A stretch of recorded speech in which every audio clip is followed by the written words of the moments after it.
Olá pessoal, tudo bom? Meu nome é Ianca Zacariotto, eu tenho 24 anos e hoje a gente vai dar continuidade na nossa série Maternidade Nua e Crua, com um tema muito legal que faz tempo já que eu quero gravar para vocês, mas eu queria trazer informações concretas e tal, então eu demorei um pouquinho, mas cá estamos. Tudo isso eu vou começar agora falando sobre o mais tradicional, vamos dizer assim, que são os partos vaginais. O parto vaginal, a gente pode classificar ele como dois tipos de parto, vamos dizer assim, Você tem o parto natural, que hoje é chamado de parto natural, que é o que sempre foi, Que eram os partos como eram feitos antigamente, que você não tem nenhum tipo de intervenção. Então ele é um parto vaginal, onde você não vai ter nenhum tipo de intervenção, você não vai ter nenhum tipo de analgesia, você não vai ter nenhum tipo de intervenção cirúrgica, nenhum tipo de procedimento, nada vai ser feito. É simplesmente você e o bebê, Como eu já disse em stories, é o seu corpo falando e você respondendo. Então o parto natural, ele é isso. Para você ter um parto natural, não necessariamente você precisa ter um parto em casa, Você pode sim ter um parto natural no hospital, tá? Mas isso vai depender muito do hospital, vai depender muito do seu obstetra, Se ele é um obstetra que realmente entende essa humanização, essa sua vontade ou não. Mas você pode sim ter um parto natural em casa ou no hospital, não tem problema nenhum, tá? Também não tem uma regra com relação a isso. Mas esse seria o parto vaginal natural, é aquele parto sem nenhum tipo de intervenção, tá? Agora a gente tem também o parto normal, O parto normal, ele é um parto vaginal, só que ele pode ter, algum tipo de intervenção médica. Então, por exemplo, no parto natural não se utiliza nenhum tipo de analgesia, A analgesia seria para aliviar as dores, da contração, aquele desconforto e tal. Para isso serve a analgesia. No parto normal, você pode utilizar a analgesia, não tem nenhum problema, Se em algum momento, você pode inclusive optar por um parto natural. Você pode falar, não, eu quero que seja o mais natural possível, não quero utilizar nada, mas pode ser que, no meio do processo ali, dependendo da intensidade da sua dor, você desista no meio do caminho e fala, não, quero uma analgesia, quero aqui porque tá demais, não tô aguentando, Sem problema nenhum, você pode ter a sua analgesia, a única diferença que vai mudar é a nomenclatura, do parto, que você vai ter um parto dito normal. Outra coisa que pode acontecer também no parto normal é intervenções cirúrgicas como, por exemplo, a episiotomia, A episiotomia, ela é um corte que é feito na entrada da vagina mesmo para facilitar a passagem do bebê. A episiotomia, ela não necessariamente deve ser feita, tá? Tem que ser avaliado caso a caso. E muitas vezes, na verdade, na maioria das vezes, a episiotomia ela não é necessária. Os médicos acabam fazendo simplesmente para facilitar o trabalho, para o parto ser mais rápido, Porque ele já corta, obviamente a abertura é maior, o bebê passa mais rápido e ok. Mas normalmente não é um procedimento necessário. A episiotomia ela pode ser feita aqui para baixo, nessa direção, da vagina para o ânus, ou ele pode ser feito de forma lateral, onde você sai aqui da vagina para a lateral da perna.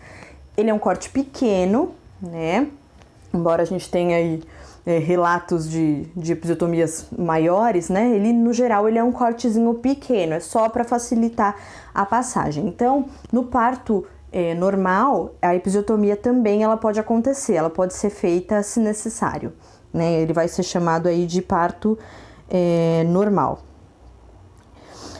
Uma coisa que eu percebi que as pessoas têm falado muito e que tem causado uma certa confusão, é a questão do parto humanizado, parto humanizado é parto feito em casa, ou parto humanizado é o parto normal, Gente, é o seguinte, o parto, para ele ser humanizado, ele pode tanto ser um parto natural como um parto normal, como uma cesárea. A humanização do parto não é a forma né, com que o parto é feita.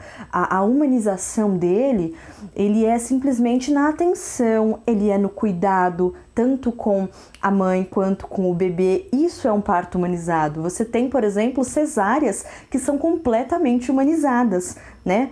Você tem um atendimento legal, você tem uma música de fundo rolando, você tem um médico que respeita você, que respeita o bebê, que respeita a sua vontade, né? Que conversa, que explica. Então, isso é humanização. O seu parto não vai ser humanizado porque você teve um parto normal, né? Aliás, existem também muitos relatos de partos normais que foram com médicos e enfermeiras extremamente grosseiras, né? E que, assim, de humano não teve nada. Então, só para explicar também, porque tem um pouco dessa dúvida com relação ao parto humanizado. Outra coisa que eu queria falar para vocês agora é sobre a relação à cesárea, né? A cesárea, ela é, obviamente, a cirurgia que a gente faz para a retirada do bebê. Por mais que pareça que seja uma cirurgia simples, que é uma coisa, mas faz cesáreas todos os dias, né? A gente tem que lembrar que ela como tudo, né? Ela é um procedimento cirúrgico, ela é cortado 7 camadas de pele para chegar até o útero, né? Eu até peguei o nome. Você tem, são 7 cortes, então você corta a pele, camada de gordura, a fáscia muscular, depois vem o músculo, o peritônio perital, que é colado embaixo, é uma pele que é colada embaixo do músculo, né? O peritônio visceral, que é o que reveste a parede do útero, e por fim você corta o útero. Então, assim, são 7 cortes, não é uma cirurgia, uma coisa assim corriqueira, né? É fundo, é profundo, né?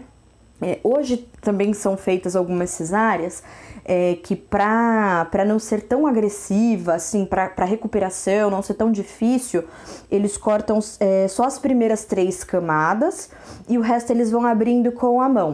Não se faz uma incisão, né, com bisturi ou algo assim, com laser e tal, não se faz uma incisão, é aberto com a mão, é utilizado também hoje em dia para ser um pouco menos agressivo, até para recuperação da mulher, fica um pouco melhor, então também é bem utilizado e tal.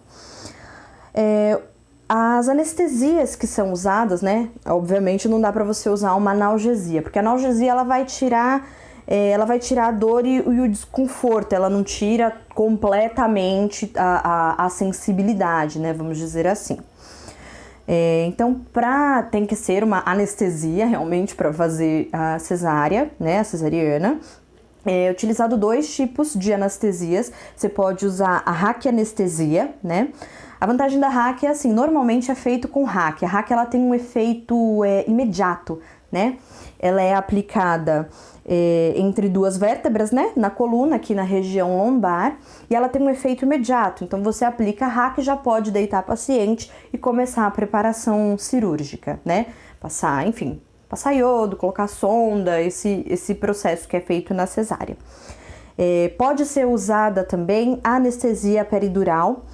A peridural, a aplicação dela é um pouco diferente também, é nessa região aqui lombar, mas ela é aplicada entre a 3ª e a 4ª vértebra, tá? Da coluna.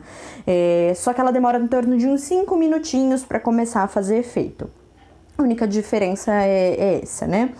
Pode-se utilizar as 2 juntas, tem médico que utiliza as 2 juntas, ele faz a aplicação da RAC, logo depois ele coloca um catéter ali e consegue aplicar também a peridural. E acho que vai também de cada cesárea, de cada médico, né, de cada necessidade aí. Mas são basicamente essas 2 anestesias. Enfim, anestesiou, coloca a sonda, né, faz esse corte, né, tira o bebê, logo depois tirou o bebê, faz a costura de volta. Pode ser a costura feita realmente com a sutura, né, feita com a linha. E hoje em dia usa-se também aqui para finalizar, para fechar, né, não ficar tão grosseiro por conta da linha, você pode utilizar a cola cirúrgica.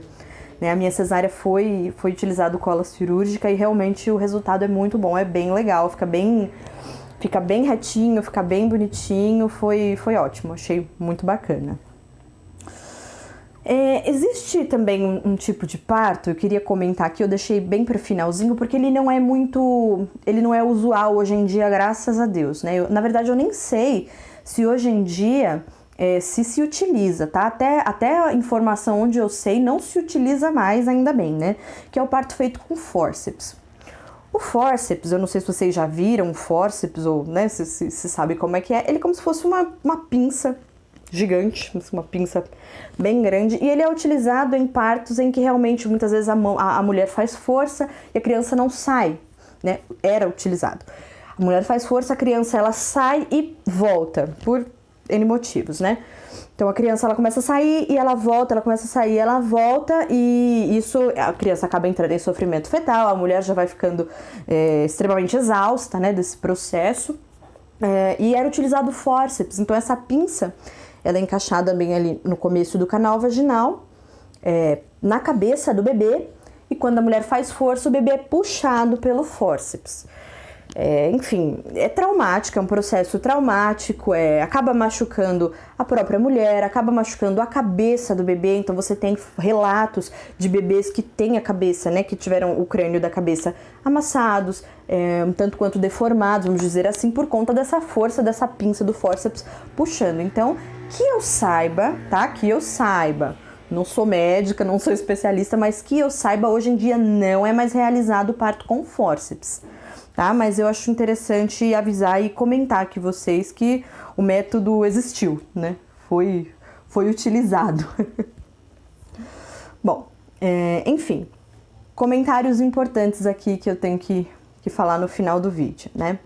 Em qualquer um deles, a mãe, qualquer do tipo de parto, a mãe ela tem direito de ver esse bebê e de passar um tempo com o bebê, tá? Logo depois que o bebê nasce. Essa história de o bebê nasceu, o médico leva o bebê para fazer, porque tem que fazer exame, tem que fazer não sei o que, e some com essa criança e a mãe só vai ver o bebê horas depois, isso é uma forma de violência, tá? Isso não pode, isso não existe. Não há necessidade alguma de se fazer os exames com o bebê assim que você tira ele da barriga. Né? Então a gente tem um momento depois, assim que o bebê nasce, que é chamado de Golden Hour. A Golden Hour, ela é a primeira hora de vida do bebê.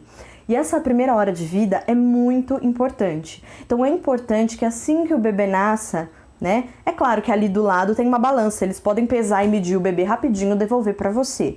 Né? Independente do parto que você vai ter, independente se é um parto vaginal e se é uma cesárea, tá? E para você ter esse momento dessa golden hour com o bebê, porque isso ajuda muito, né? Ela previne vários traumas, ela ajuda, inclusive, a regular, né, a temperatura corporal do bebê, porque assim que ele nasce, ele não tem muito como regular a temperatura corporal, ele perde calor com facilidade. Então, esse momento de você segurar o bebê, ficar essa primeira hora com ele, né? Realmente, mesmo que seja cesárea, né? Eles podem colocar aqui no seu peito, deitar o bebê em você e você ficar ali juntinho com ele.